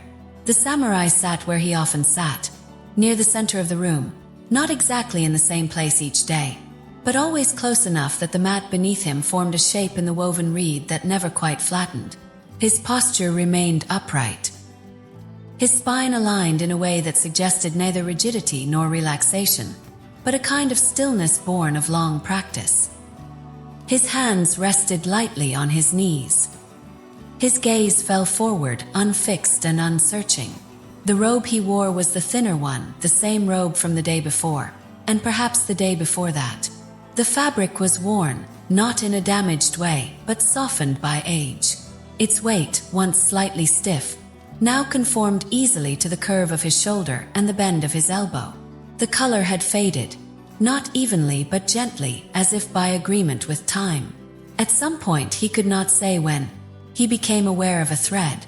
It was not long, no more than the width of 2 fingers. It hung from the seam near his left wrist, just beneath where the sleeve folded against his forearm. It had not been there in the morning, or if it had, he had not noticed it. Now it was there, tiny thread, pale against the darker fabric, thin but distinct, moving gently each time his arm shifted. He did not touch it. He simply looked. The thread did not sway much. It remained mostly still, held only by the slightest stirrings of his body and the air. When he breathed, it moved. When he exhaled, it moved again. But only slightly, only as much as necessary. He considered reaching for it. Not to pull it. He would not pull it. But perhaps to smooth it, to tuck it inward, to press it back into the seam as if it had never separated from the hole. But his hand remained still. The thread hung there, unbothered by his attention. He respected that. The robe had served him well. It had covered him through heat, through silence, through waiting. It had folded around his limbs without demand. It had not asked to be replaced, had not failed. This thread, this single loose thread, was not a flaw. It was a sign of use, a symbol of long wear, a thread not broken by neglect, but loosened by presence. He turned his wrist slowly. The thread rotated with it, curling slightly, then relaxing again. The edge of the seam where it emerged remained strong. There was no tear, no weakness, just one thread choosing a different path. He allowed it. He returned his gaze to the floor. Light moved again. The thread glimmered faintly as the sun caught its curve. He did not move. He thought of the robe's history, not in sharp images, but in a sequence of feelings. The day he first wore it when the weather turned mild after a long dry season. The time he mended a stitch near the hem with a needle borrowed from the neighbor who no longer lived nearby. The evening he slept in it when the fire had gone out and he did not wish to rise to rekindle it. It had held him through all of those. And now it had offered a thread. He accepted it. Outside, a bird passed through the trees. Its wings brushed against a branch, shaking a cluster of leaves free. They spiraled downward without sound. One struck the edge of the garden stone, flipped once, then came to rest against the moss. He did not look. His eyes returned to the thread.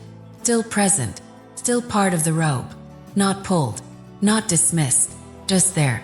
He let his breath slow again. The weight of his body settled more deeply into the mat. His feet adjusted beneath his knees. His spine held its line. The room did not change.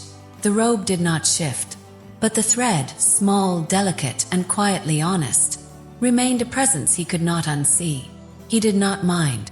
He would not fix it today. He would not mend it. Not yet. Not now. Perhaps not ever. Perhaps the thread would fall away on its own. Perhaps it would catch on something as he stood, or drift free during the night, or become part of the dust that settled into the corners of the room where no brush reached. Or perhaps it would stay with him for many more days, swinging lightly each time he moved, not because it asked to be seen, but because it had already been noticed, and now could not be forgotten. He adjusted his hand slightly. The thread moved. He stopped. He watched. He nodded. A nod not of approval or disapproval, just of understanding, just of stillness, just of being. He looked to the door, still closed, still quiet. No letter rested in the tray. No messenger approached. He turned back to the thread. It was not a message, but it had arrived, and he waited. It had been quiet since the early part of the morning. The wind had not stirred. The birds had not gathered. Even the trees, often prone to small movements, had chosen stillness. The shadows on the floor moved slowly, their pace aligned with the sun, which traced its usual path with neither urgency nor variation. Inside the house, the samurai sat near the center beam. The mat beneath him had warmed beneath his knees. His hands were placed softly on his thighs. His breathing followed the rhythm of the silence around him. The robe he wore was the thicker one today.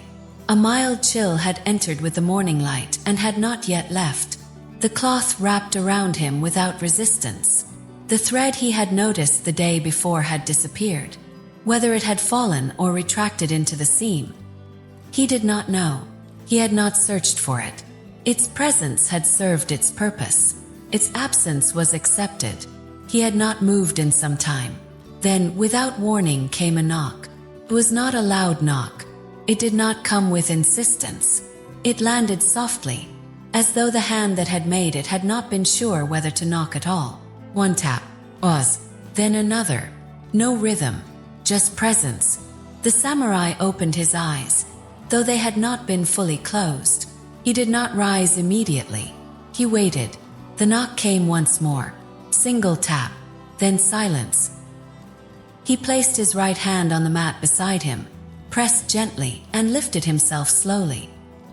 His knees bent outward, and his robe shifted quietly around his ankles. He stood with the steadiness of someone who has stood many times for no particular reason. The floor beneath him made no sound. He stepped toward the door. Each step was deliberate, familiar. The wooden slats accepted his weight as they always had. Nothing in the room moved. He reached the door and slid it open a hand's width. A figure stood just beyond the threshold. The figure wore simple clothes, worn, easy. The man's shoulders were narrow, and his sandals frayed. A wide hat hung around his neck by a piece of string. He carried no pack. His hands were empty. His eyes were neither lowered nor raised. They simply waited. The samurai opened the door wider. The man did not speak immediately. His breath was visible in the faint light. It curled from his mouth like smoke, though there was no fire. When he spoke, his voice was soft. He was lost, he said. He had come from the north and had taken the wrong turn at the hill with the twin trees. He had not meant to reach this place. He was looking for the mill, or perhaps the footbridge beyond it, or perhaps a shrine someone had told him about many seasons ago. He was not sure anymore. He lowered his gaze slightly, then waited. The samurai nodded once. Without a word, he stepped forward. He did not close the door behind him. He did not look at the tray by the entrance. He did not pause. He simply walked past the man, through the gate, and onto the path. The man followed. They walked together. The garden remained behind them, unchanged. The leaf that had landed 2 days ago still rested by the moss-covered stone. No new footprints marked the path. The samurai led without gesture. He did not speak. The peasant did not ask questions. They passed the tall grass near the bend, the stone marker with its unreadable carving, the low branch that curved like the back of an old ox. The sun warmed the tops of the trees but did not reach the road. The walk was not long, but it took time. When they reached the fork, the samurai raised his hand and pointed toward the lower path. The man bowed once, then walked on. The samurai turned. He retraced each step. The road made no effort to remember him.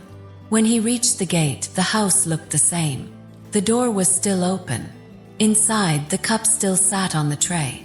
The candle remained unlit. He stepped inside, removed his sandals, closed the door. He sat again, placed his hands on his knees, looked ahead. No letter had arrived. Only a knock, only a man, only a walk. No directions spoken, no names exchanged, no map offered, only silence, only return. The samurai breathed in, then out. The room remained still, and he waited. The air outside had no opinion. It neither warmed nor cooled. The sky was soft and even, a plain tone with no center, no contrast, no color strong enough to name. The wind did not arrive in gusts or vanish in silence. It moved through the grass like breath through old cloth, present, but only if one knew how to feel for it. Inside the house, the light shifted slowly across the floor. The shadows were long by now, not because the day had aged too quickly, but because the day had followed its usual rhythm without interruption. The samurai stood beside the door.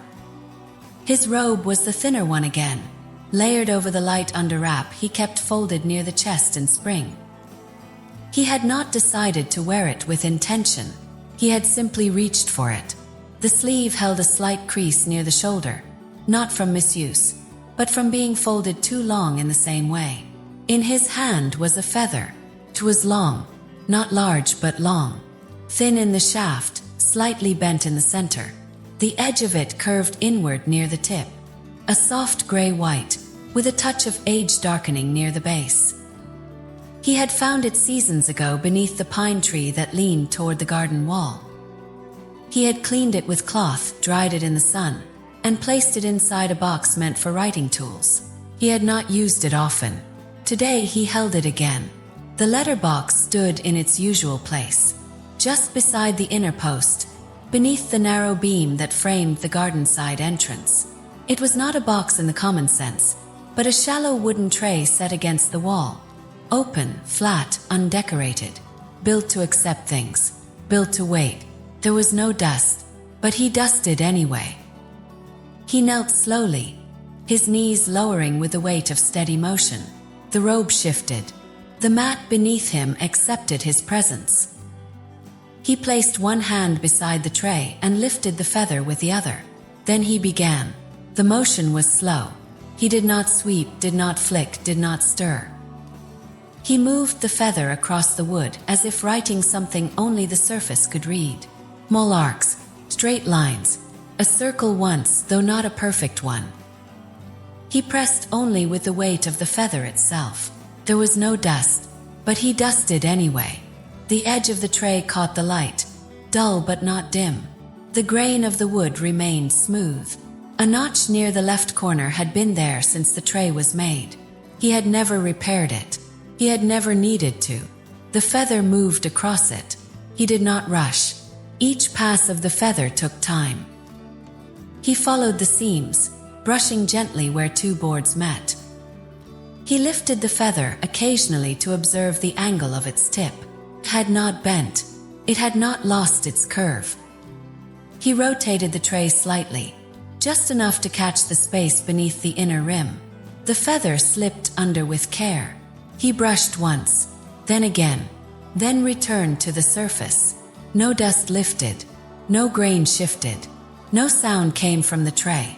But still he dusted. Time passed, though not quickly. He did not count the minutes, but they were many. More than a few. Not so many that one would grow tired, but enough that the act of dusting became its own moment. Full 11 minutes, perhaps, or close to that. He did not check. He brushed the far corner again, this time slower, then paused, then brushed it again. The feather left no mark, took nothing away, but the motion remained. He paused once more, then lowered the feather to his lap. The tray looked the same.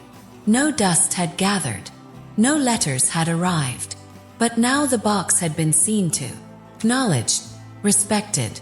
The feather, now still, waited in his hand. He placed it gently back into the small wooden holder by the edge of the wall. He stood again, without sound, without strain. The air inside the house had not changed. The light had crept a little farther across the floor, stopping just short of the edge of the mat. He returned to where he had been sitting earlier, folded his knees, placed his hands once again on his thighs. The robe settled easily. The tray sat quietly by the door. But dusted.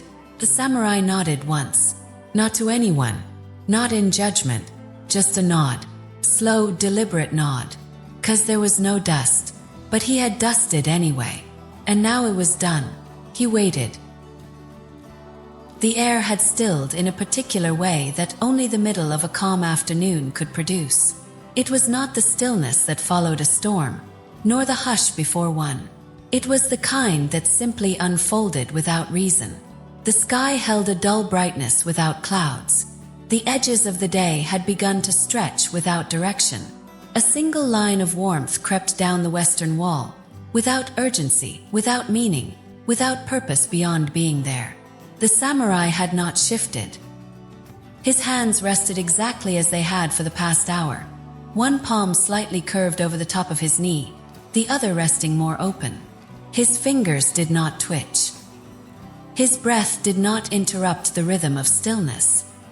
His robe, which he had not changed since morning, clung to his shoulders without resistance. The fabric had grown soft from heat, but he did not adjust it. The collar had folded inwards sometime during the day and remained that way. He looked ahead, not at anything, but in the direction where the path once curved past the gate and out toward the hills. Had been quiet there for days. The tray remained empty. The post had not been disturbed. The latch had not clicked. And yet he sat. Time, which moved invisibly for others, moved visibly here. Only through the sun's patience and the floor's slow response to light. Nothing quickened. Nothing arrived. And then a butterfly appeared. It did not announce itself. It had no scent, no sound, no trail of leaves rustling behind it. It came from the edge of the pine tree, drifted once near the eaves, and passed through the stillness of the veranda without concern. Its wings were faded orange, not vibrant, just warm enough to be seen. It hovered briefly above the samurai's shoulder. Then, after a long moment, it landed, gently, without ceremony, upon his upper sleeve. He did not react. He had noticed it arrive but made no effort to acknowledge it. The pressure of its landing was too soft to be called weight. It did not cause the robe to shift. It did not alter the balance of his body. Still it was there. The butterfly folded its wings slowly, then opened them again.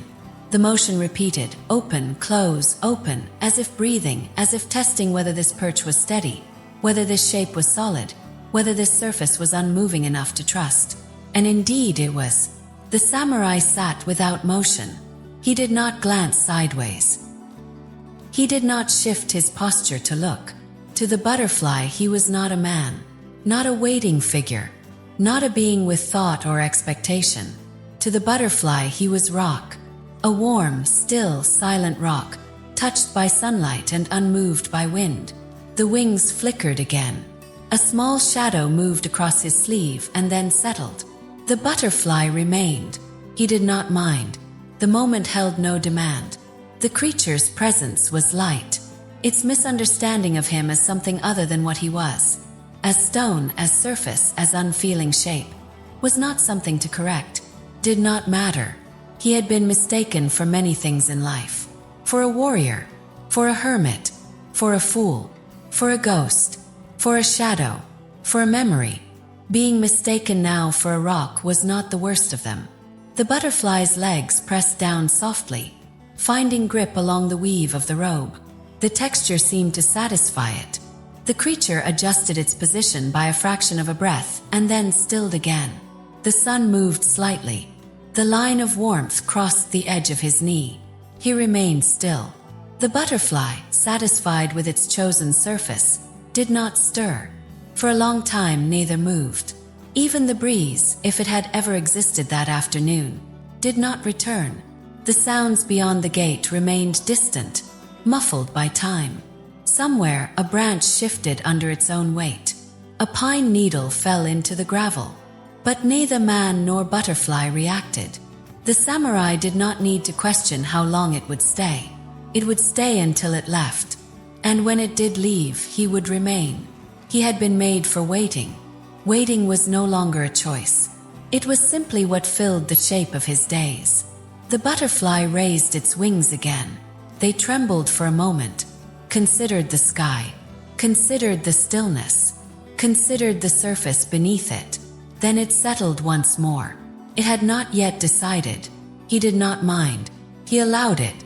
His eyes remained forward, unmoving. The corners of his mouth did not shift. His shoulders did not rise. No part of him responded to the insect's mistaken understanding of what he was. He did not correct it. To correct it would require movement, and the moment had no use for movement. The creature was quiet. He was quieter. The two of them shared the space like that. For some time. There was no record of how long. Did not matter. The butterfly eventually lifted its wings with more purpose, left the robe, rose into the air, turned once near the post, drifted back toward the garden, disappeared behind the edge of the wall. The sleeve the butterfly had landed on remained unchanged. No mark, no crease, no sign. The samurai did not shift. He had never moved. And now he continued not to move. He stared forward. The sun retreated slightly. The warmth on the wall dulled. The tray remained empty. No sound came from the gate. He was no longer a rock. But he had never been one to begin with. And so he continued waiting. The house had taken on its familiar rhythm of mid-afternoon. That hour in which the light dims slightly. Not from clouds or time passing quickly, but because even the sun seemed to exhale and rest. The shadows shifted, not sharply, but by degrees so soft they could only be noticed by those who were still. The samurai remained seated. The robe he wore was folded neatly over his knees. Not the thicker one from earlier in the week, but the middleweight, the one that held warmth without holding heat. Had no pattern, no decoration. Only cloth and silence. He had not spoken in days. Perhaps longer. Speech had little purpose when waiting.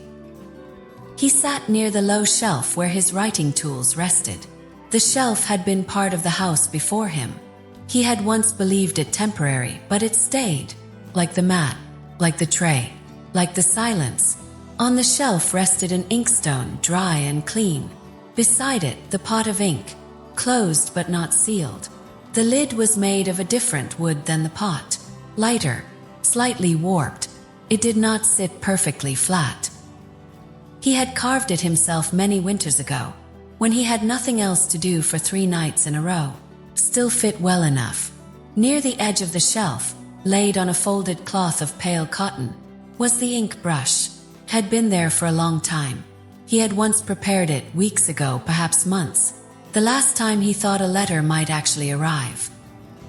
He had drawn fresh water from the side cistern, ground ink slowly, evenly, dipped the brush with careful purpose, not to write but to ensure readiness. He had wiped it clean after lightly, but not thoroughly, enough to keep the bristles from hardening, enough he thought to keep it soft. But time had passed, and time does not only soften, sometimes it dries. The bristles now held the stiffness of something unused. They no longer bent when touched. They no longer parted at the tip. The outer edge curled inward slightly, in the way of brushes that forget how to hold ink. He noticed this without moving. It was not a sudden discovery, not a revelation, only a quiet observation. The ink brush, prepared for a reply that had not been needed, had grown stiff. He had not meant for it to. He simply had not used it. And now it had changed. He waited a while longer before he did anything. Not because he was unsure, but because nothing required urgency. Then, without sound, he stood. The mat creased slightly beneath his knees. The robe shifted. He moved toward the shelf. His feet, bare and calloused, touched the wooden slats in perfect silence. They made no echo. The room, as always, accepted him. He lifted the brush gently. He held it in both hands, not as one holds a tool, but as one acknowledges something that once had potential. He did not scold it for changing. He did not pity it. The brush had done what it could, had waited too. But unlike him, it had not been built for waiting. He turned toward the small chest near the edge of the wall. He opened it slowly. Inside were 2 more brushes, wrapped in cloth, untouched. They had waited longer. He placed the old brush beside them, not with regret, but with thanks, then lifted one of the new ones, not newer by age, but by readiness. He closed the lid, returned to the shelf, placed the brush in the same place where the old one had been. It rested there now, unused, but soft, prepared. He looked at it for a long moment, then sat again, He had not opened the ink pot. He had not moved the inkstone. There was nothing to write, no reply to prepare. But the new brush was ready for a letter that might come, or might not. The bristles pointed forward. Free, quiet. He looked at the shelf, then looked beyond it. Nothing outside had moved. The garden remained undisturbed. The tray remained empty. The door was closed. He returned his hands to his lap. The robe gathered neatly around his legs again. The brush sat in its place. Unused, but not forgotten. He had prepared it. That was enough. He waited.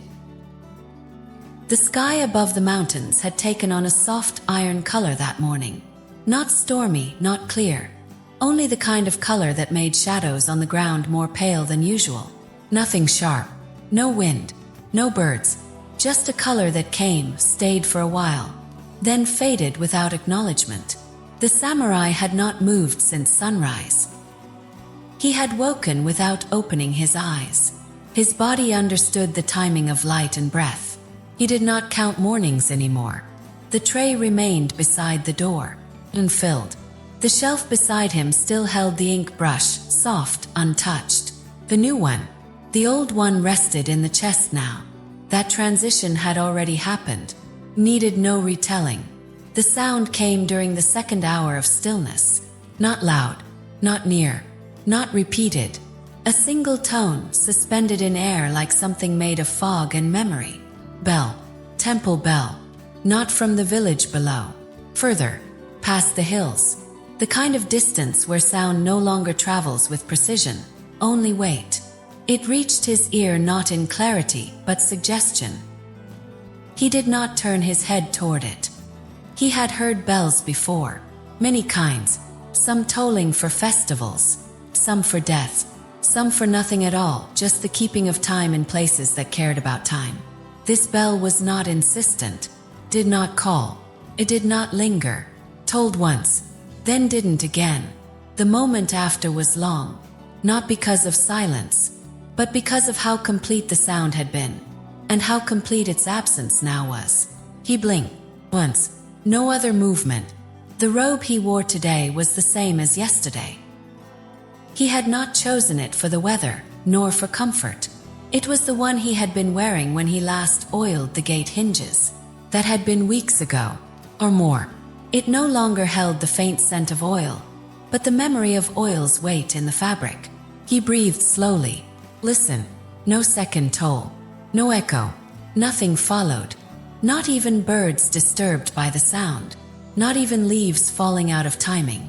It was possible the bell had not rung at all. His hearing, though undulled by age, had lived in silence too long to be unquestioned. Sometimes the ear creates its own reminders. Sometimes the mind tolls its own bell. But it had sounded real. He had heard it, or something that shaped itself like it.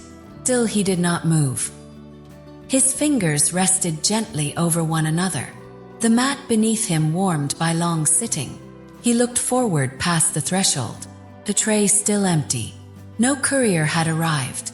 Not today. Not this week. Not since long before the bell. Outside, a tree leaned slightly to the left. Not bent. Just curved by years of wind from one direction. Did not sway today. Its leaves had hardened in the cold, but had not yet fallen. One branch held a single leaf at its tip. That leaf moved when it chose to, or not at all. He watched the branch, not to expect change, only to remember that change happens without asking. The bell had sounded only once, and then months passed. No second sound. The days moved as they always had, in small increments, never demanding attention. Each morning held the same slow stretch of light across the floor. Each evening faded just before it reached the corner of the ink shelf. The brush remained unused. The ink pot remained sealed, its crooked lid still resting unevenly, like a decision that had once almost been made. He once thought about walking toward the bell, finding its origin, asking the monks if they still kept that temple, what the toll had meant. But he had not risen. Not then, not since. The walk would have been long and uncertain. The hill path had washed out after the last heavy season. He had never repaired it. There had been no need. He did not need to know why the bell had rung, or if it had. The sound had arrived. That was enough. Perhaps it had rung for a man he once knew. Perhaps it had rung for no one at all. Perhaps it had rung for him, or for the brush, or the tray, or the robe, or just the passage of something no longer remembered. He did not attach meaning, but he did not dismiss it. The bell had been heard. That was the shape of the day now, the shape of that morning, and all mornings after it. Every now and then, in the dullness between afternoon and dusk, he would pause ever so slightly and think about that tone, the length of it, the weight, how it had filled the sky for only a breath. It would not return, not in the same way. He would not ask for it again, but he would remember it, even if it had never happened. The mind, after all, holds many things. Even false bells deserve remembering. He closed his eyes briefly, not in sleep, not in sorrow, only in stillness, the kind that understands that one bell, even if imagined, can fill a lifetime if heard properly. He opened his eyes again. Nothing had changed. The robe rested on his lap. The mat warmed beneath him. The ink brush pointed forward. The tray remained empty, and still he waited. The clouds overhead were the kind that held no shape, no contrast, no story.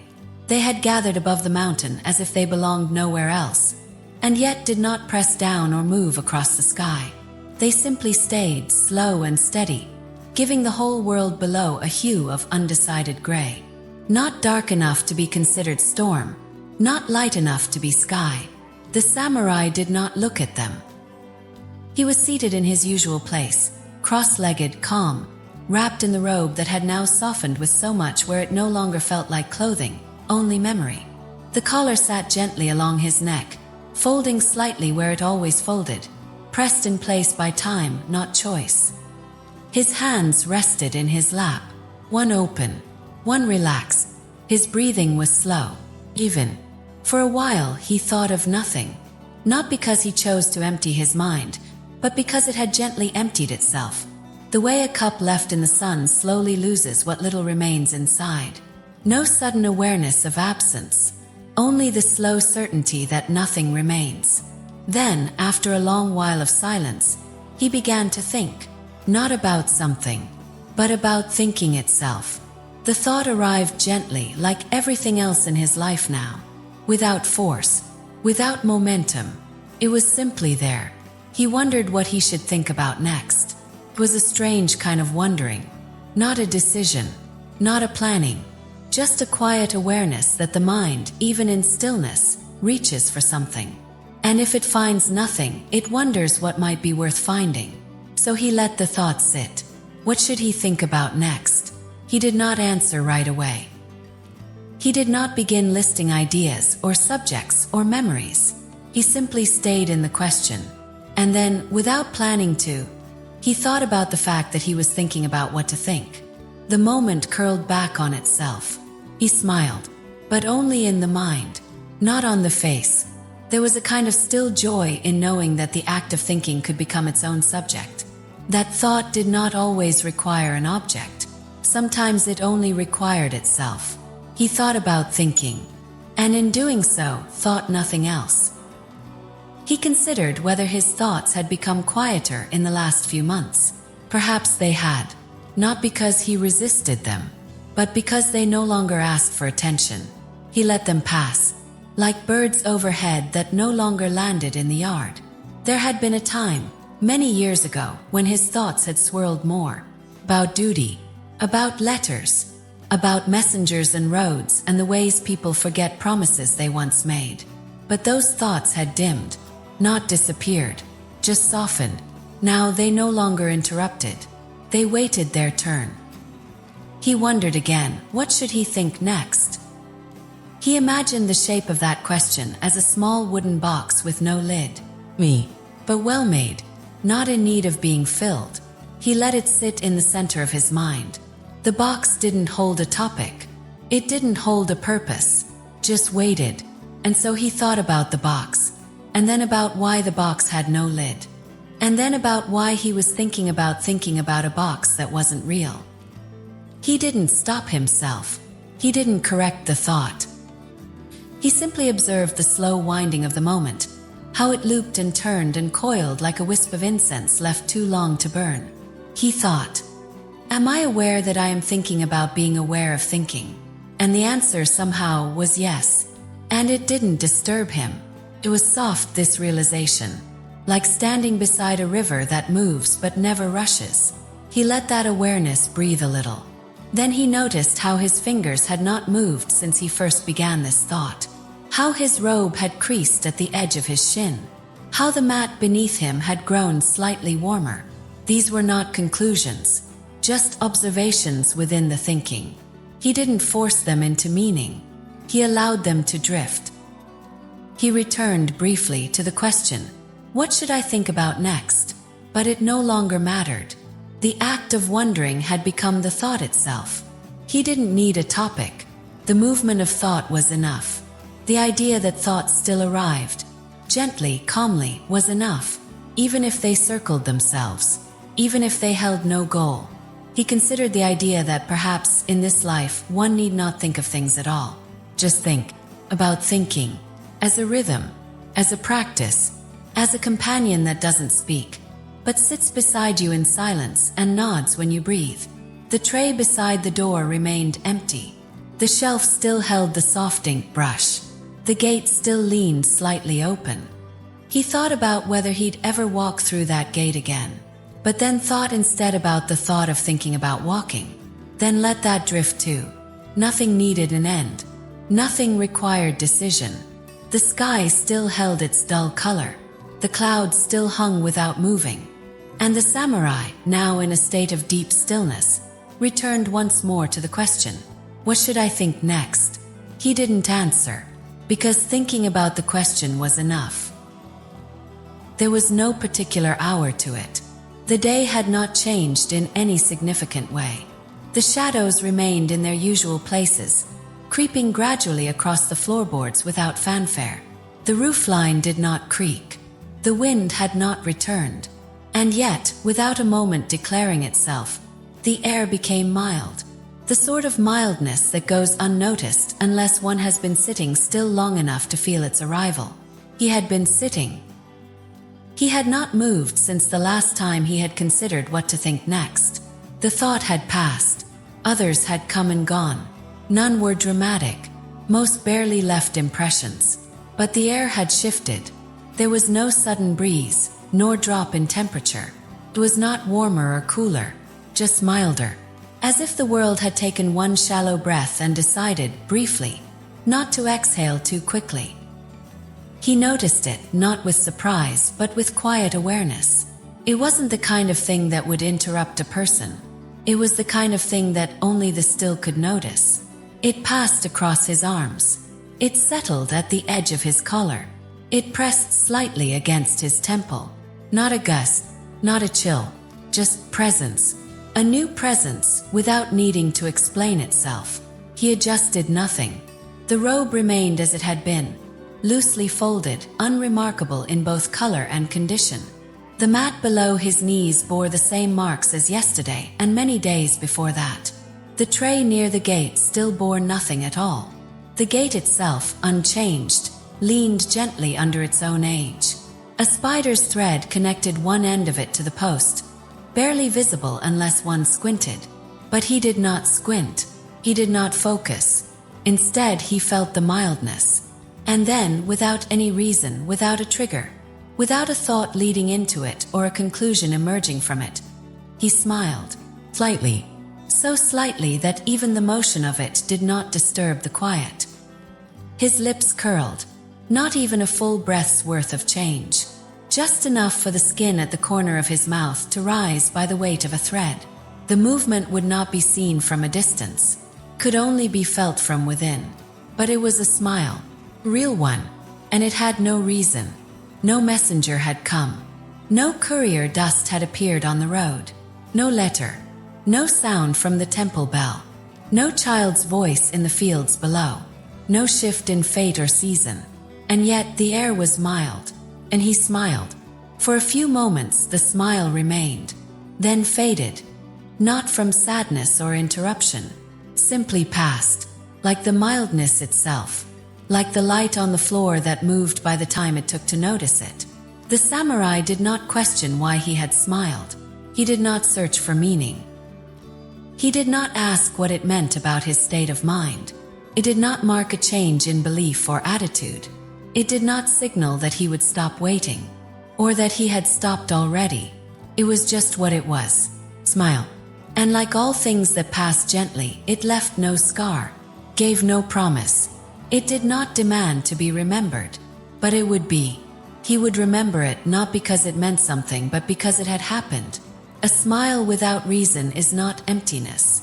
Sometimes, it is the purest sign that a moment has passed through us quietly and left behind a note without words. He returned his gaze to the gate. The tray beside it caught a flicker of light, but nothing else. He did not rise. He did not prepare tea. He did not stretch or roll his shoulders. He sat. The smile had come. The smile had gone. But the stillness remained. And he, as always, waited. There is no day when the waiting stops. No sound of hooves on the gravel. No scroll unrolled. No seal broken. No voice calling from beyond the gate. Only time. Time that doesn't announce itself. Time that slips in through the beams of morning light, dusted and diffused. Time that touches the edge of the mat and curls into the joints of the wood. Time that sits like him. The samurai remains seated. His robe has changed over the years. Not in color. It remains earth-hued and quiet, but in texture. Thins at the knees. The stitching along the collar has loosened in places. He repaired it once, then again, and finally let it be. Some threads are meant to hold, others to be remembered. The ink brush on the shelf is different now. Not the one he once prepared. That one stiffened with time, then was laid to rest beside two others in the small chest. The current brush is unused, though still soft. Quiet declaration of readiness, like a cup that has never been filled, but remains upright. Outside the paper wall, the seasons have folded and unfolded like linen. Unhurried. The winters are cold, but not bitter. The summers warm, but not heavy. Autumns bring the smell of quiet fires from distant homes. Springs arrive without blossoms shouting. Even the wind, when it visits, passes respectfully. He no longer counts the seasons. There is no reason to. Each one echoes the one before it. Not identically, but familiarly. The tree beyond the gate grew an inch, then another, then no longer. Its branches dip, as they always have. One was struck by lightning during a silent storm, but it fell so gently it barely bent the moss below. The tray by the gate never changed. He replaced it once, when the old one cracked along its corner. The new one is plain, flat, smoothed by hand. It has never held a letter, but it has held waiting, and that is something too. There were visitors once. A peasant seeking the path to the village. A traveling monk with too many stories. A child who ran through the yard chasing a ball that had forgotten where it belonged. Schleff. None brought word. He does not resent them. He does not expect from them. The one who promised the letter, if they lived, may still be alive. Or not. Perhaps they never meant it. Or perhaps they did and forgot. Or remembered and could not send. Or tried and the letter was lost. The samurai does not chase the explanation. That's not what waiting is for. Waiting is not pursuit. It is not complaint. It is not a clock ticking toward outcome. Waiting, when practiced deeply enough, becomes its own state of being. And that is where he now resides. The bones beneath him are older than they once were. The joints creak when he does stand, though standing is rare. The stretch of his spine is slower. His hands are still steady but softer. His gaze does not sharpen, but it never dulls. He watches nothing, but sees everything, even the smallest fleck of dust as it turns in the light. That too is seen. Decades pass, and still he waits. People in the village below have changed. Faces he once knew have wrinkled, vanished, reappeared in others. The temple bell has not rung in many years. Or perhaps it has, but he did not hear it. The road is less used now. Fewer carts, fewer travelers. But he does not mark that as decline, only as rhythm. Even a beating heart slows before it stops. Not as surrender, but as transition. And still he waits. He does not sigh. He does not speak. He does not complain of sore limbs or long silences. He waits. Each day, the sun crosses the same patch of floor. Each night, the air cools in the same corner of the room. And the letter never comes. Not once. Not ever. And that, in the end, is the story. Not a beginning with conflict. Not a middle with turning points. Not an ending with revelation. Just waiting. Just being. Just the quiet truth of one man who was told to expect something and decided not to stop expecting it. He was never promised a date. He was never told how long. But he gave his time anyway. All of it. And the letter, whatever it held, never arrived.